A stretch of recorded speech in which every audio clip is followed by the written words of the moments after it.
لے کر آسمان پر چڑھ گیا۔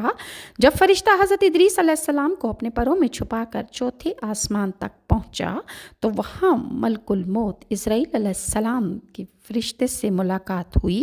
حضرت اسرائیل نیچے کی طرف آ رہے تھے۔ فرشتے نے ملک الموت سے حضرت ادریس علیہ السلام کی عمر کے بعد متعلق پوچھا تو اسرائیل نے کہا کہ ادریس کہاں ہیں؟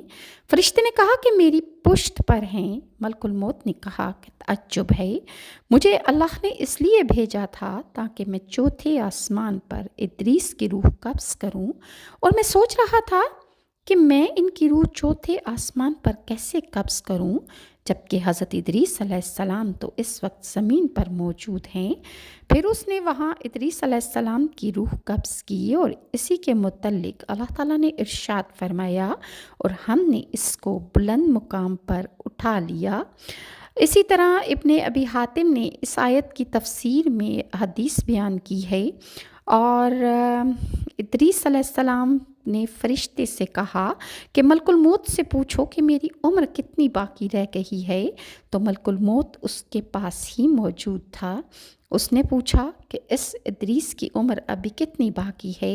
ملک الموت نے کہا کہ میں دیکھ کر ہی بتا سکتا ہوں۔ پھر اس نے دیکھ کر کہا کہ تو نے ایسے شخص کے متعلق پوچھا ہے کہ جس کی عمر آنکھ جھپکنے کے برابر باقی رہ گئی ہے۔ فرشتے نے اپنے پروں کے نیچے جب دیکھا تو حضرت ادریس علیہ السلام کی روح قبض ہو چکی تھی اور اس کو کچھ علم نہ تھا، اور بعض حکایات میں ہے کہ یہ روایت اسرائیلیت ہے۔ حضرت مجاہد نے آیت کے بارے میں کہا کہ وہ آسمان کی طرف اٹھائے گئے اور فوت نہیں ہوئے۔ اب اگر اس سے مراد مجاہد یہ لیتے ہیں کہ ابھی تک فوت نہیں ہوئے تو یہ صحیح نہیں ہے، اور اگر اس سے یہ مراد ہے کہ وہ زندہ آسمان پر اٹھائے گئے ہیں اور وہاں فوت ہوئے تو پھر یہ کعب احبار کی گزشتہ روایت کے منافی اور مخالف نہیں۔ اور امام بخاری حضرت ابن مسعود اور ابن عباس سے نقل کرتے ہیں کہ حضرت الیاس ادریس علیہ السلام ہی ہیں، اور انہوں نے اس کی دلیل حضرت انس سے مروی حدیث معراج کی پیش کی ہے۔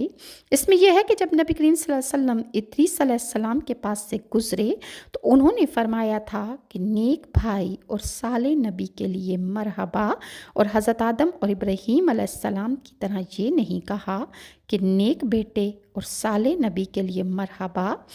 اگر آپ کے سلسلہ نسب میں ادریس علیہ السلام آتے تو اسی طرح کہتے جس طرح حضرت آدم اور حضرت ابراہیم علیہ السلام نے فرمایا تھا۔